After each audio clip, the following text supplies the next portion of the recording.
আমি মনীষা। আপনারা দেখছেন এসএ নিউজ ত্রিপুরা। সত্য যা আপনি জানতে চান, এসএ নিউজ ত্রিপুরায় আপনাকে স্বাগতম।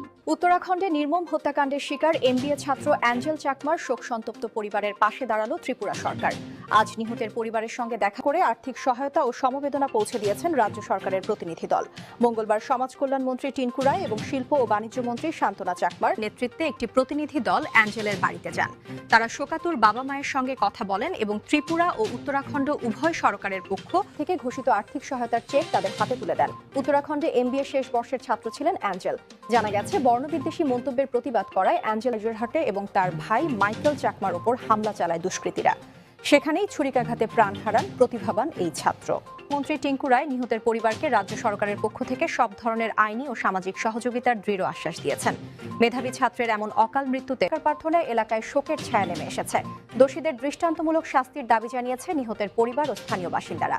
আজকের মতো এসএ নিউজ ত্রিপুরা।